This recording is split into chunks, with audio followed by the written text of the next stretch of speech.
Welcome, ladies and gentlemen. Thank you so much for your great support always. I usually don't take it for granted. By supporting me in this video, just do me a favor, ensure you like the video. I will appreciate you so much for that like. Thank you so much, ladies and gentlemen, for that like. Now, Kenyans, there is a detail that is emerging how Uhuru-Ruto looted trillions of money in the name of borrowing and we as Kenyans paying debts.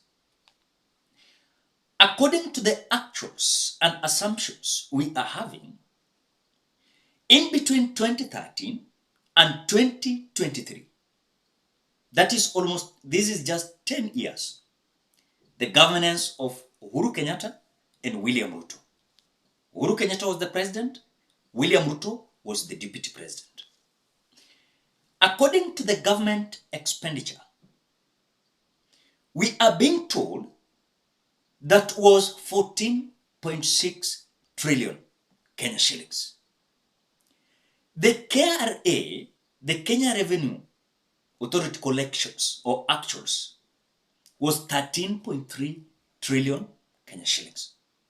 So as expenditure was 14.6 and what KRA collected was 13.3 trillion.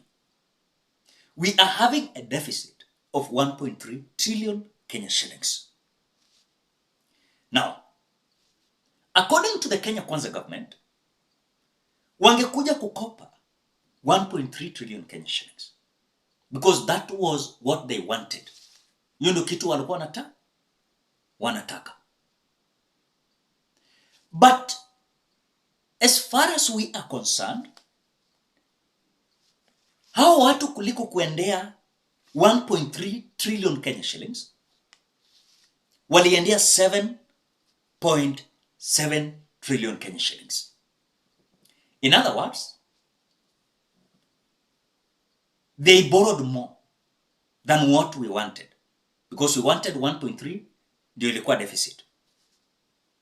And so, we are having more money, 6.4 trillion Kenya shillings, 6 excess. Now, Kenyans, if the deficit was 1.3 trillion, we borrowed 7.7 trillion. It means we are questioning about 6.4 trillion Kenya shillings because as the expenditure was 14.6 trillion and the money collected by KRA was 13.3 trillion Kenya shillings, means we have a deficit of 1.3 trillion Kenya shillings. Then we were supposed to borrow 1.3, but Uhuru-Ruto went for 7.7 trillion Kenya shillings, an excess of 6.4 trillion Kenya shillings. Guess what? When we are paying this debt of 7.7 trillion Kenya shillings, we paid 9.8 trillion Kenya shillings. And we overpaid it with 2.1 trillion Kenya shillings. Now, Kenyans, we are being told that we are still having a loan of China worth 11 trillion. Yet we have paid 9.8 trillion. We have overpaid it with 2.1 trillion. The money we borrowed was 7.7 trillion. We are being fooled here.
So that is how the details are emerging that we are paying a loan that is not there.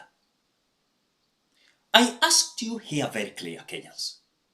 Let us open our minds and understand how these politicians are using us to gain wealth, to benefit themselves with their families, together with their friends. If truly all the expenditure in William Ruto's, or rather in Uhuru Ruto's government, Jubilee, was 14.6, and what was collected was 13.3. Tuko na deficit 1.3. Swali tunauliza, je, wakati walikuwa naenda kukopa, mbona walikuwa wanakopa 7.7? And that is the problem we always have in this country. Do you remember I told you here, we have money. We as Kenyans, we have money. Hata hii maisha tunaambiwa they want to raise taxes. It's just for them to eat. They just want to eat. So these people, they usually don't want to speak about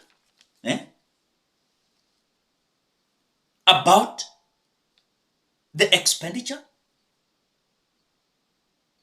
and the revenue estimates. They usually don't. Sijui kama mnanielewa.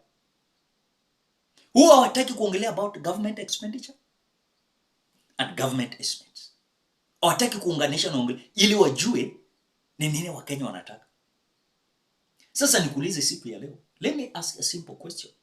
Yenye itaingia kwa akili yenu vizuri kama muelewi hizi ma statistics. Uko na 1,000. You have 1,000 Kenya shillings.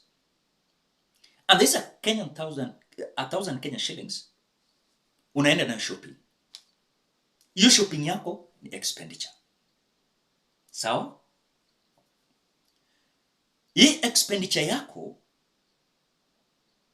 not 1,000 bob, ni ile pesa umecollect rather. Let me say 1,000 bob ni pesa umecollect. Si ndio?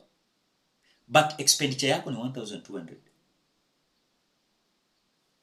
Expenditure ni 1,200.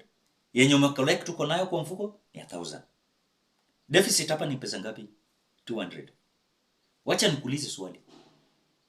Kulingana na mahitaji yako yote, budget yako yote yenye iko ndani. Kwa sababu ukienda shopping ya 1,200, umemaliza shughuli zako ya one day. Na kesho tena utapata pesa nyingine. Nikuulize swali, utaenda ukope hiyo 200 ama utaenda kukopa 2,000? Utaendea 200 because kesho utapata do. You know? So unaenda kukopa 200 ili kesho ukipata do, una deduct ile 200 unarudisha. But we as Kenyans, tuko na expenditure of 14.6 trillion. Pesa tumecollect tuko na 13.3. A deficit of 1.3. Then tukienda kukopa tunaenda kukopa 7.7 trillion. For what purpose? For what purpose? You know question me nauliza. For what purpose? I think we should go for 1.3. Tunakopa hii 1.3. Ili kesho tukicollect revenue tena tunarudisha ile pesa tunaendelea. Hivyo ndio nchi inaendelea. But we are going for 7.7 trillion Kenya shillings. Na hii 7.7 trillion deficit in 1.3, 6.4 inaenda wapi? Hawa ndio wanakula 6.4. Hawa wanakula. And I want to tell you here, our country iliharibika wakati William Ruto and Uhuru Kenyatta took the office. Remember, we have a problem of Eurobond. Eurobond waliendea $2 billion. $2 billion, $1 billion, ndio walijaribu kugawagawa ati sijui imefanya kazi. $1 billion ingine ionekani. And look at SGR. The issue of SGR. SGR, you're paying something that is not there. You're paying something that is not there. Because of some individuals. You can just look just the scandals. Despite of stealing $1 billion, Bado zile pesa zimeallocatiwa kwa ile 1 billion imeweka kwa sasa ifanye kazi, tena wana loot. That is why we had Kimwarer and Arod Dam. That is why we have NYS corruption. That is why we have KEMSA scandal. And that is why we have several scandals left, right, center. But you cannot speak. You cannot say it. You say it when uko na makosa. And that is why I'm calling Kenyans. Let us educate ourselves. Let these politicians not fool us. And that is why we as young people, we said, you cannot fool us all the time. But sometime. And their days are numbered. They will not believe this. I'm telling you, just keep quiet. Things are going slowly by slowly. The generation that is coming here will put even a law that if you've been found stealing the public resources, tunamalizana wewe hapo hapo. We will not joke. This country is so precious as we are having tumbocrats eating our resources to benefit their family, their friends. Yet these Kenyans who are being squeezed by taxation, they're just watching at view sasa. Wakiona watu wanajienjoy. These MPs living luxurious life. Their children are not in the country. They're studying abroad. That is why we are saying enough is enough. The time has come that our country was destroyed at that time. Uhuru Kenyatta and William Ruto was taking over. And another mistake we made was to elect William Ruto again and install him as the president of the Republic of Kenya, adding trouble over trouble. And again, I'm seeing some Kenyans saying that no one can defeat William Ruto. Again, you want to bring him back 2027. Let us learn lessons. What do you think, ladies and gentlemen? Drop your opinion at the comment section below. Otherwise, thank you so much because of your great support. Please consider subscribing, liking, commenting, and sharing this video. Bye-bye till you meet in another video.